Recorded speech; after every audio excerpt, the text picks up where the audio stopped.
We can use our practice to share with other people, to open themselves up to love, open themselves up to themselves. My aim and mission in life is to help women fall in love with themselves again. Do you practice any kind of psychedelics? Do you remember those stories about cauldrons with mice and with bats and blood and other stuff? Yeah, no, I don't believe in all the blood and guts, and I do have a cauldron, just saying. But and I'm known to burn some stuff, burn it away.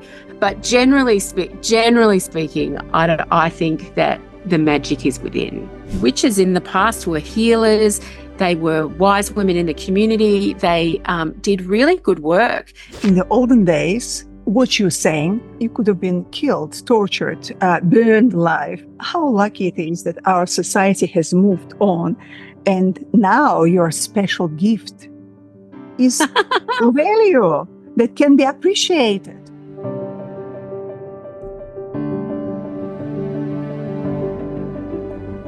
Hello, my dear friends, colleagues, and viewers. Today's episode is about the witchcraft of love and sex.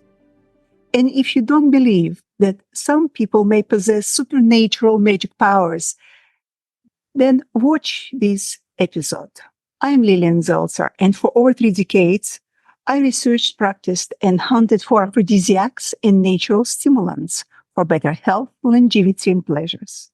In the process, I discovered many science-supported and strange remedies that work against all logic.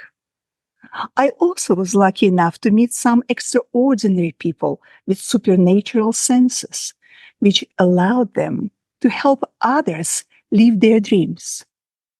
Our guest today is a special lady who is very intuitive and has creative soul, who uses her divine universal energies to help others deal with their physical, emotional, and mental problems. She is a happy Gemini, chocoholic, Reiki coach, an embodied priestess of love, whose motto in life is, "It's all about the love."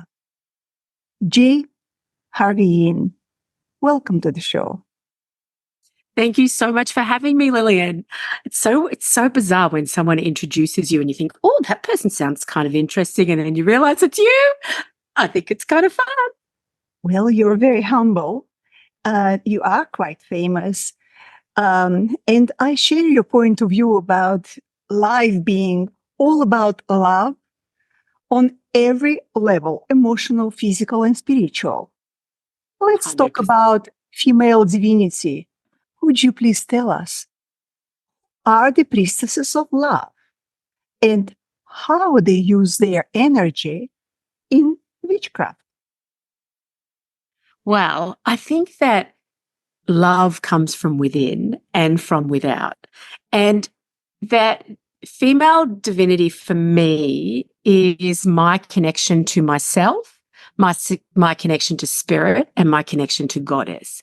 And I have started just recently working with goddess Inanna, who is a Mesopotamian goddess of the past. She was rumored to be one of the very first goddesses, and she is the original goddess of love.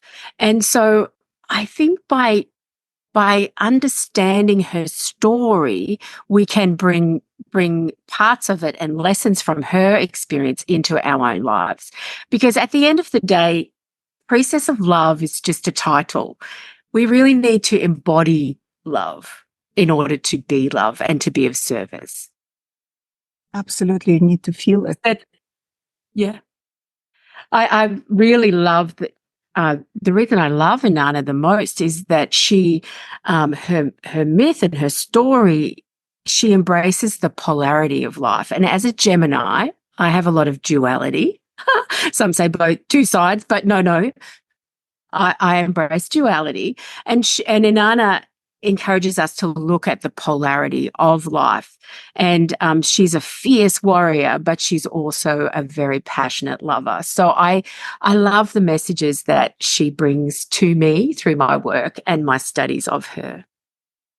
You know, Jay, in the olden days, what you saying, for what you saying, you could have been killed, tortured, burned alive.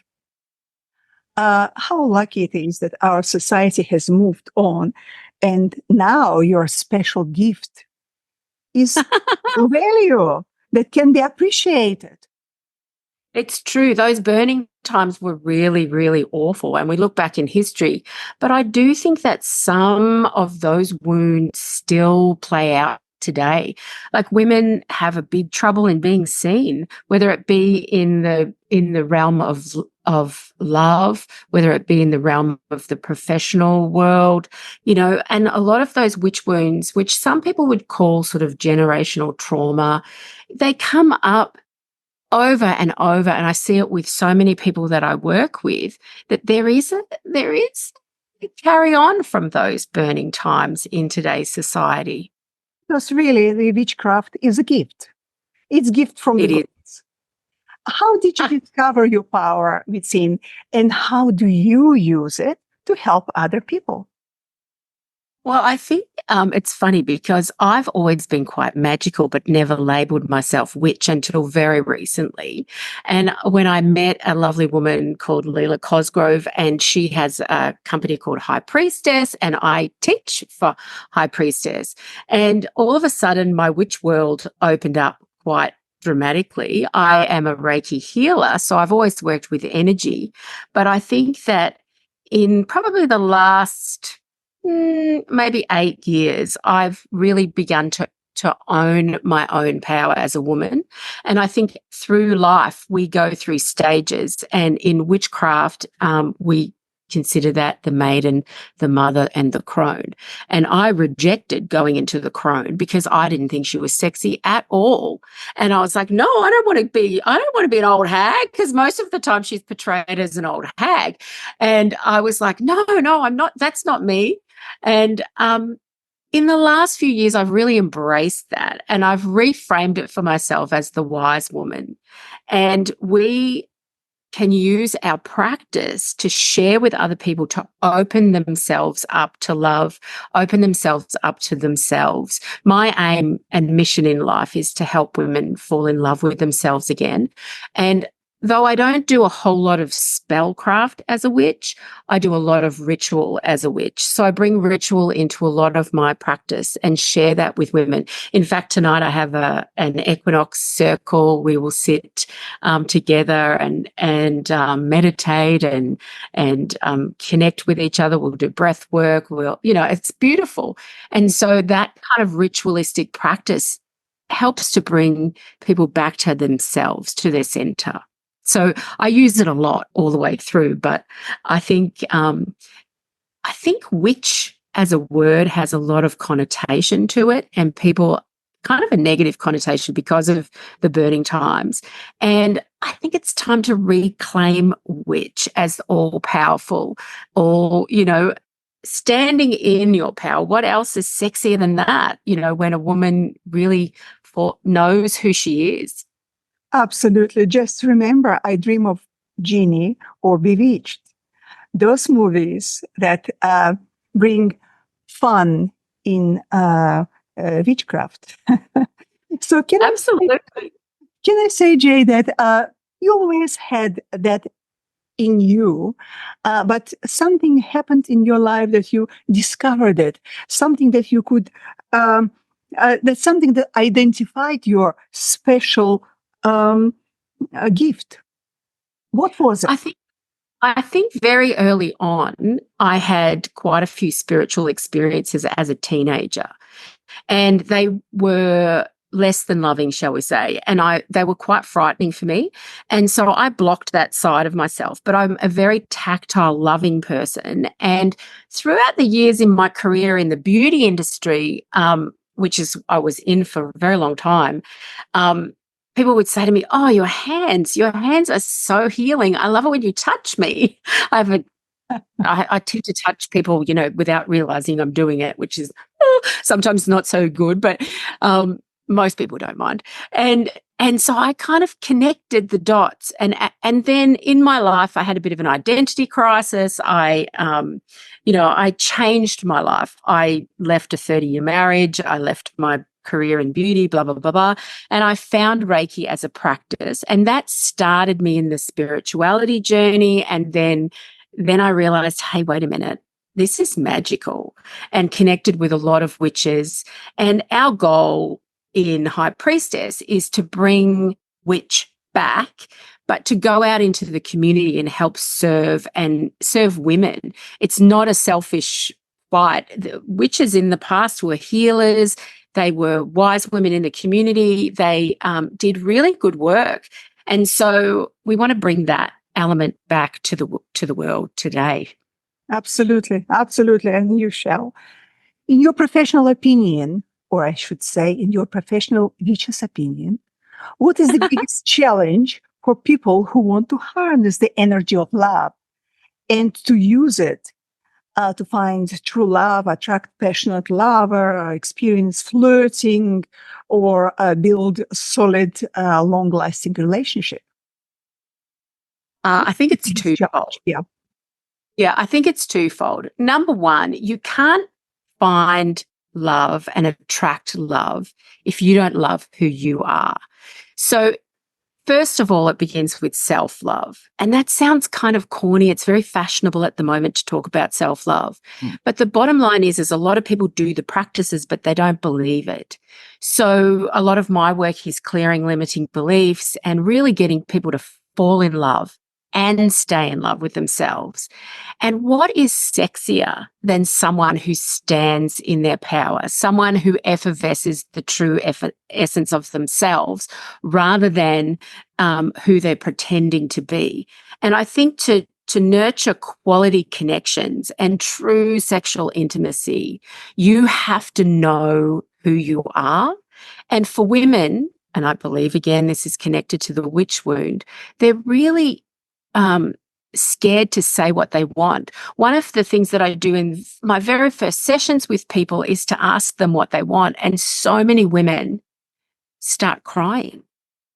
And it's so interesting to me. And it's, obviously a gift to hold space for those women as they discover, because they've never put themselves first. So how can you have a truly rewarding relationship, intimate or otherwise, if you don't know what you want or feel safe to say, I want you to try this, or let's do that? If you're not sure in yourself, you hold yourself up for rejection, and it shouldn't really matter. I mean, sex is delicious and so is life, but we make so much mountains out of molehills, don't we? And I think it's just nice to work with women and teach them little hacks and skills and ways to really fall in love with themselves so that they can attract a beautiful partner. Yes, absolutely. I agree with you. Do you practice anything a part of energy for attracting love? Do you practice any kind of psychedelics? Do you remember those stories about cauldrons with mice and with bats and blood and other stuff? I know it's black magic that, probably was made up by old maids, as they say. What is your main tool that you use? I think at the end of the day, magic is about intention and action. So any type of magic is about knowing what you want and then taking action to get it. So some people do spells. I don't believe in pulling in or inviting energy that everyone has their own free will. I don't want to do any kind of sex magic or any kind of magic that goes against that. It goes against my grain. So for me, if I'm wanting to invite something in, I might do my own little ritual and call to my goddess and ask her for advice and be very clear on my intention and then take action towards it. But I don't believe in all the, blood and guts. And I do have a cauldron, just saying, but, and I'm known to burn some stuff, burn it away. But generally speaking, I think that, the magic is within. Yeah, and I can't see the black cat sitting on your shoulder. Well, one of the important and well-known attributes of any witch is her long curly nails. Show us your nails, Jean. Look, I have I know that for many years you have been involved in as one of the main judges in the celebration of nail artistry called Nailympics. Can you please tell us a little bit about that? Sure. I would also like to say that there's so many stereotypes about witch, and yes, nails are fantastic. I do love them, and it was a huge part of my career for such a long time. But you never know; your next door neighbor may be a witch. We don't have warts and long noses and stuff, but I do tend to have good nails. And I was lucky enough to compete for Australia in the very first Nail Olympics in Las Vegas. I know. It's so crazy to me that there is even such a thing, but it's fantastic. And then from there, I was invited to judge a couple of years later, and I've been a judge ever since. I don't do it so much anymore, but it took me across the globe. I've been to America, Asia, London. It's based in London. I did London maybe 13 times. I just love it. And it's an amazing community. And I think that it's really nice when groups of individuals, aka witches, have covens, like-minded people. The nail industry has Nailympia, which is run by a beautiful friend of mine, who's also, I'm sure she's kind of magical. Anyway, and the last one had something like 750 competitors with like 39 countries represented. The artwork is unbelievable. The creativity that comes out, the technical skill.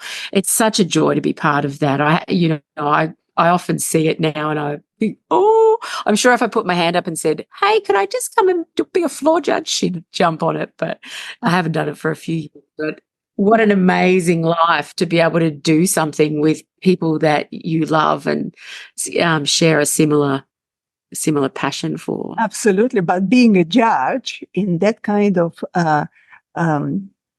celebration is, puts you above everyone else.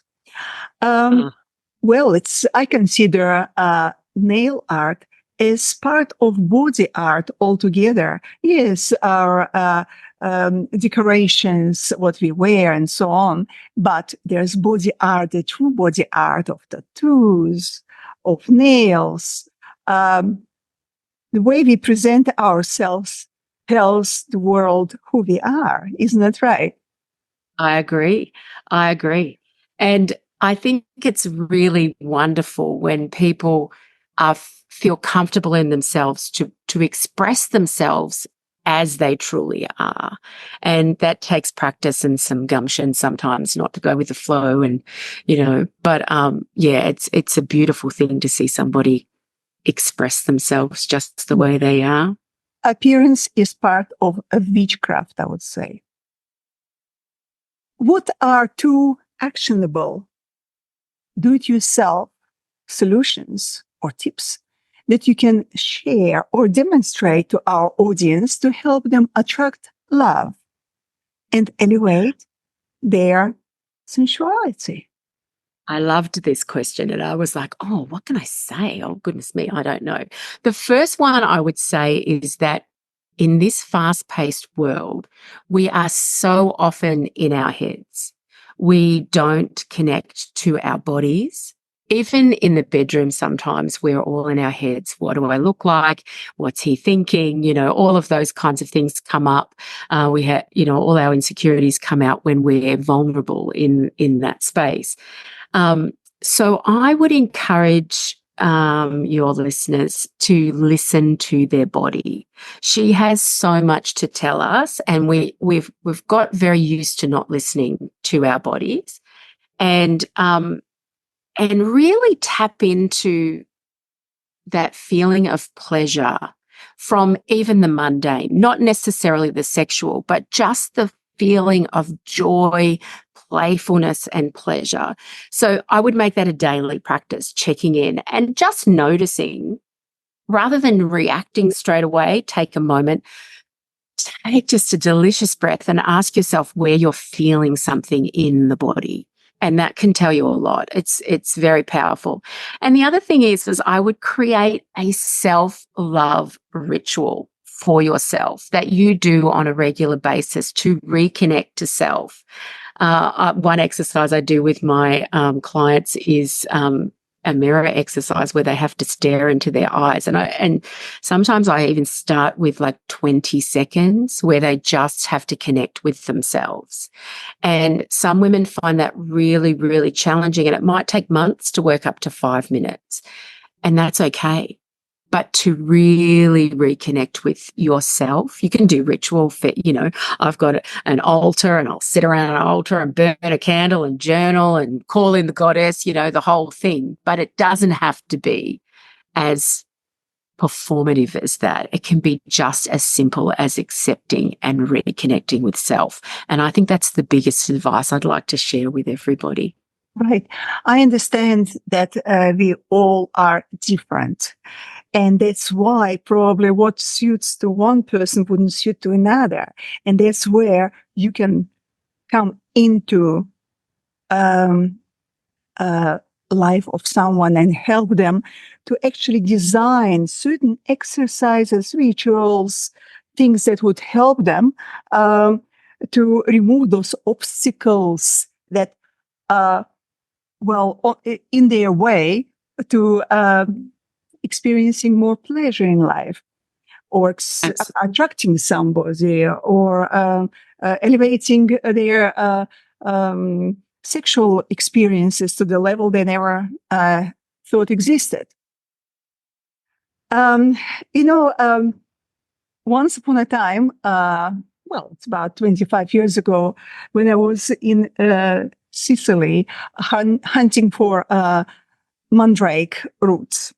Those magical roots, they exist and they do work. It's an adaptogen.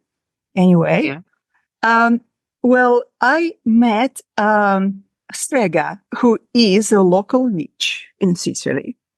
And amazing. Yes, and she lives to the expectations of people who come to see her, so her house, her surroundings, and so on.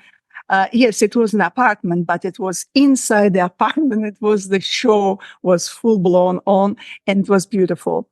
Well, she actually baked for me confarascio. It is traditional witch's bride's cake. It's a magic thing that would attract a lover or enhance feelings of the groom to the bride.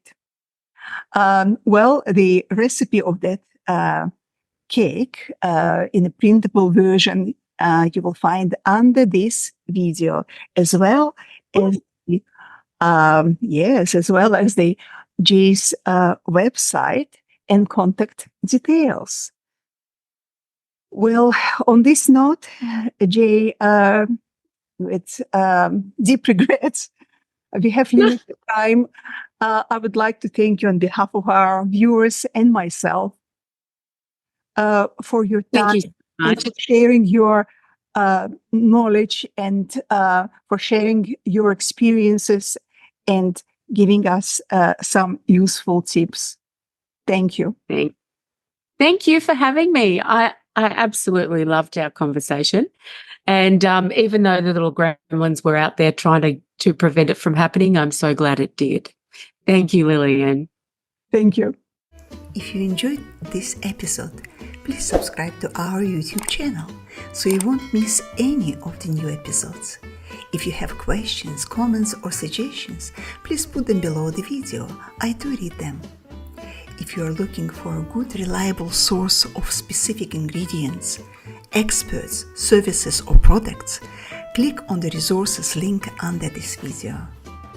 To health, long life, and pleasures.